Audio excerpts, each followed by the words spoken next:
Me and my older brother, Cameron, were doing a camping trip on the East Coast. Cameron chose the site and everything, like he usually did, and I just tagged along. He chose well, though. The campsite was really nice, and since we had to hike to get there, it wasn't crowded.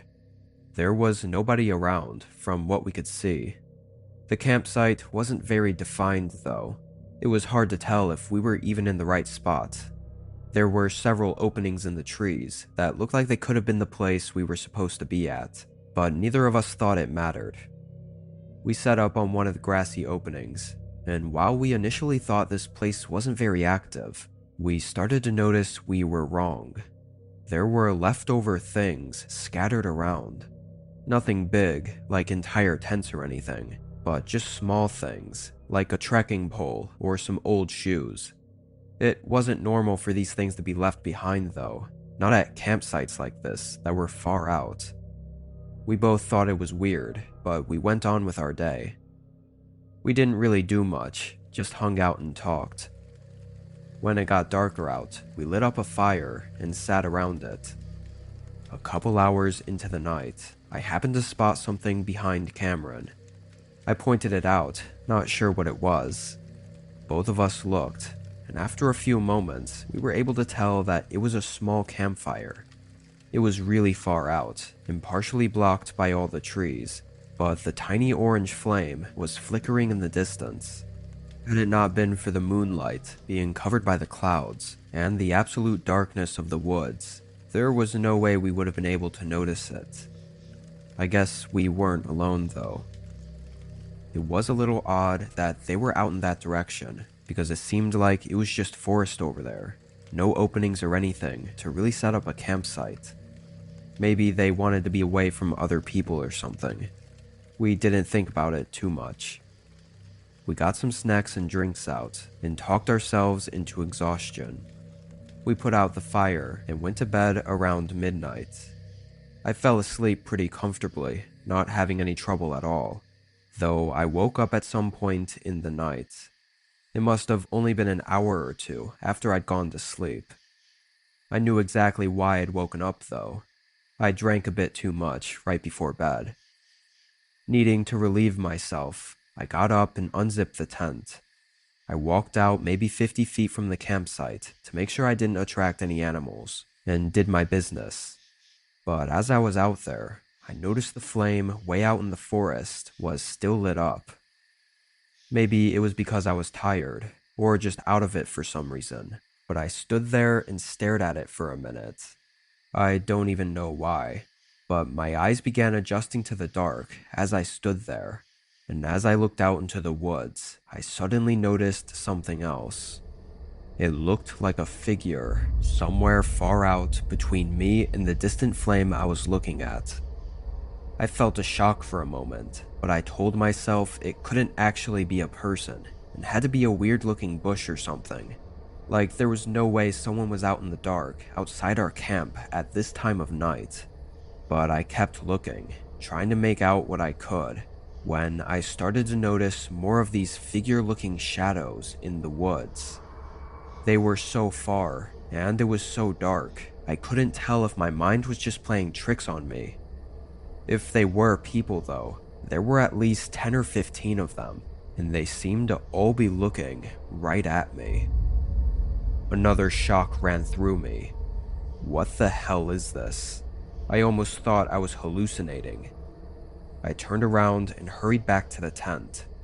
I debated for a second whether to wake Cameron up. I knew if it was nothing, I would never hear the end of it, but my gut was telling me otherwise. I opened his tent and shook him awake. He was really confused at first, but I just told him I thought I saw something and wanted a second opinion. He hesitantly got up, and I started to lead him out to where I was, but we didn't get very far. The figures I had seen had moved. They were closer, standing all spread out among the trees. I really hoped at this point I was just seeing things, but I slowly looked back at Cameron and could see the pale, fear-covered expression on his face, his eyes wide open. He saw what I saw. I looked back out, and it was more apparent than ever that these were people. I could see their subtle movements as they stood there and watched us. We backed up towards our tents. "Should we leave?" I can still vividly remember Cameron's shaky voice as he spoke those words.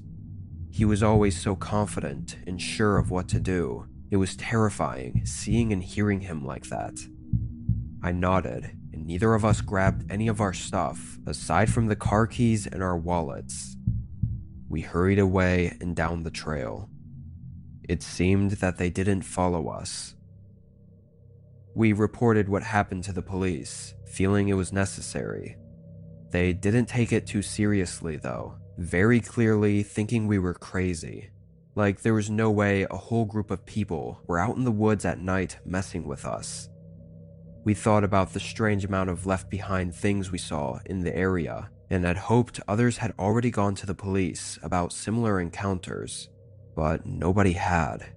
There were no official accounts of anything happening there. Maybe they just went unreported. Or maybe nobody ever made it back to report it.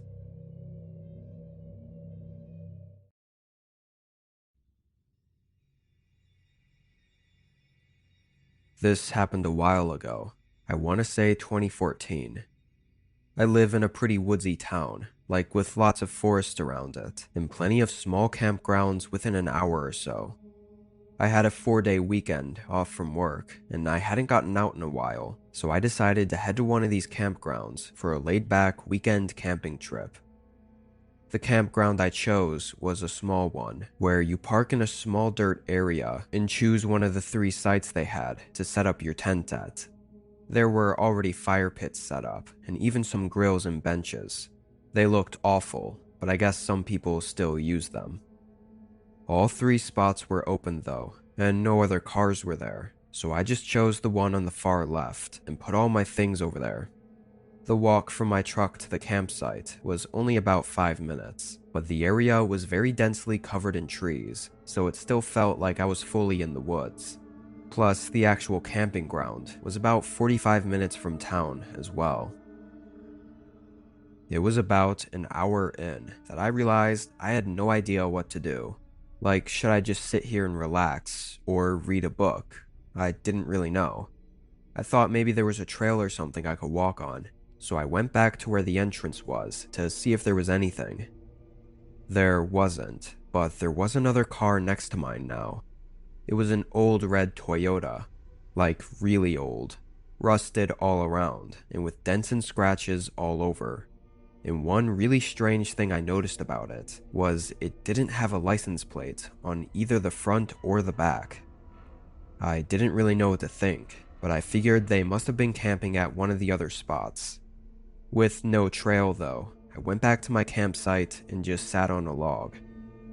After only 10 minutes, I heard footsteps coming up behind me. I looked back. There was a guy walking down the trail.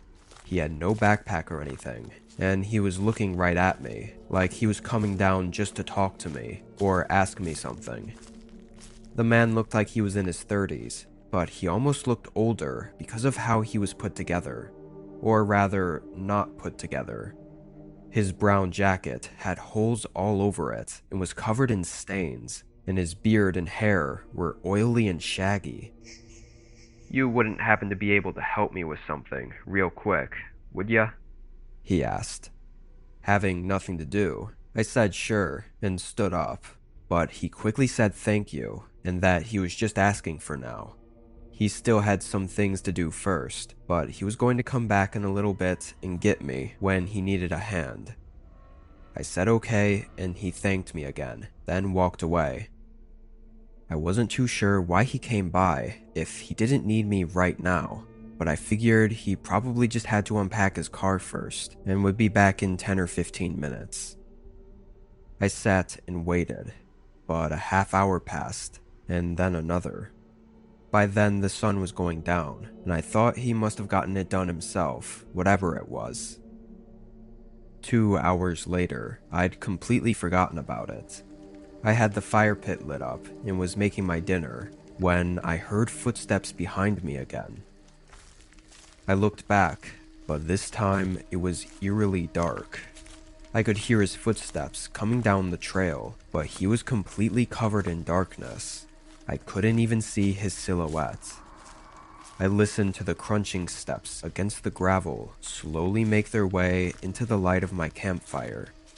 It was the same man, just as I thought. I didn't understand why he came back though. It was so late now. "Hey, you ready? Just need a little help still." With what?" He noticed my hesitation. "It'll only take a minute. You aren't busy by the looks of it," he said jokingly with a smile, but it felt odd, like he was being pushy. He also avoided my question. My social awkwardness kind of failed me here though, because I nervously agreed, knowing I really had nothing else to do, and it was obvious. He smiled again and started leading the way. As we got further from my campfire, it got way darker, and I realized how odd it was that he walked here without a flashlight. It also felt strange following him into the dark. "Hey, so what was it you needed my help for?" I asked. He slowed down for a split second, like he was going to say something, but then he continued walking and didn't answer. I felt my heart rate spiking. My body knew something was wrong. Suddenly, the silence of the forest around me felt disturbingly eerie, like a calm before the storm. I began slowing down, trying to put some distance between us without it being too obvious.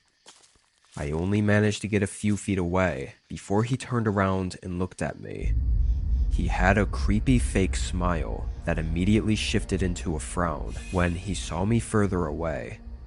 He stopped walking, and so did I. Before I could say anything, I saw his hand reach down into his jacket, and I immediately turned and sprinted deeper into the woods after just seeing the handle of what I could only assume was a knife. I could hear his footsteps pounding against the ground and his heavy breathing as he chased me through the dark for probably a good 2 minutes. He started slowing down, and eventually it was just the sound of me running through the woods. Luckily, I had my phone and keys on me, so I called 911. When they got to the camping grounds, only my truck was there. The red car was gone, and so was the man. I described everything for them, as both the car and the man had such a distinct look, but that information wasn't enough. I think it's pretty clear what was about to happen that night, but there doesn't seem to be any reason why, aside from the fact that I was camping alone. The way the man waited until night to try it, and how he came by during the day so that I'd be more likely to follow him later, is terrifyingly manipulative. I'm worried others may fall victim to it, or possibly already have.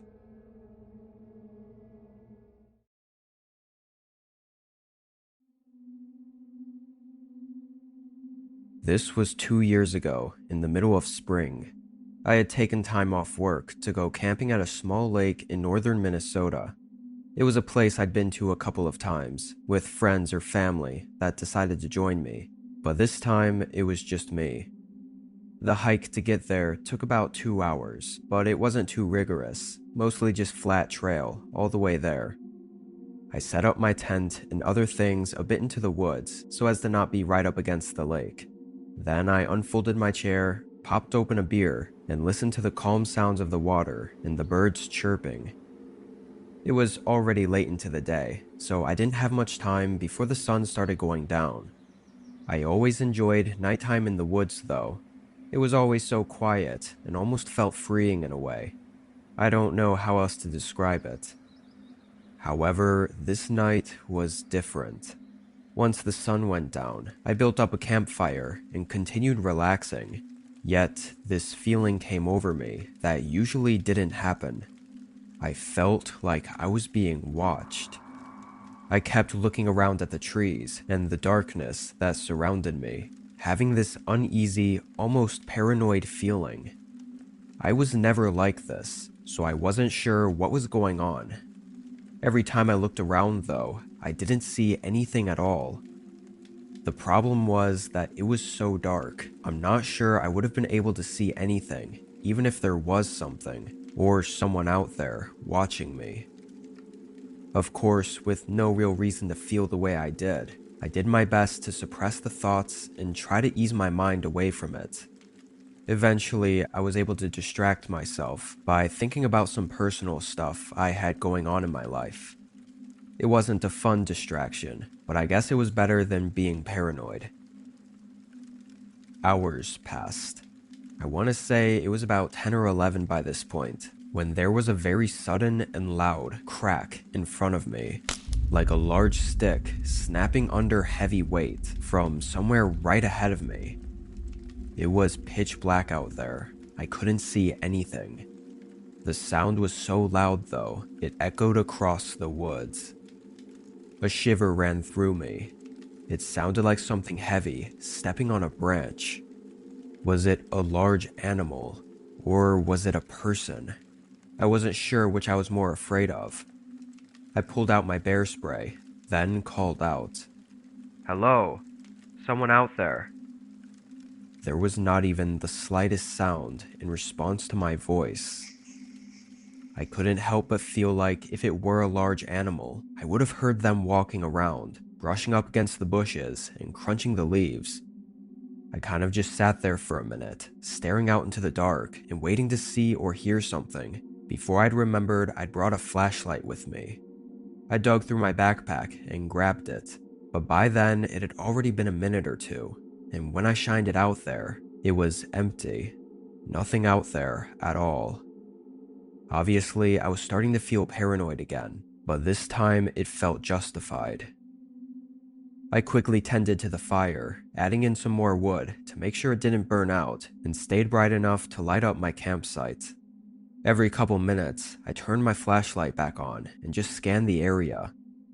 Then, one time I turned it on, I immediately saw something at the far end of the light. It was a person, definitely a man. They were freakishly tall, not like inhuman or anything, but maybe like 6'5". They instantly moved out of the light, going further back where the light couldn't reach. My adrenaline was pumping. Had my gut feeling been right this whole time? I thought back to the sound I heard earlier and how it sounded like something large, enough to make such a loud crack sound. The guy I saw was huge. At that height, he was probably 250 pounds at least. It had to have been him, which means he was out there watching me for who knows how long. I panicked, taking down my tent and shoving my belongings into my backpack. I knew which way he ran from the light, so I ran off in the opposite direction, which also happened to be back toward my car. After a while, I felt safe enough to turn on my flashlight on the dim setting and walk the rest of the way. While I walked, I tried to think up reasons for him being out there. Something definitely would have happened, I have no doubt about it, but the guy was huge. Why didn't he just attack me or rob me right away? Why wait and watch me? The only thing I could think of is if he might have been trying to see if I had a gun or weapon on me, or he could have just been waiting for me to go to sleep. I got back to my car and drove home. I still go out camping, but it's never been the same since that night. Now I always have that paranoid feeling, like I'm being watched from somewhere that I can't see. Hopefully, it's just a feeling.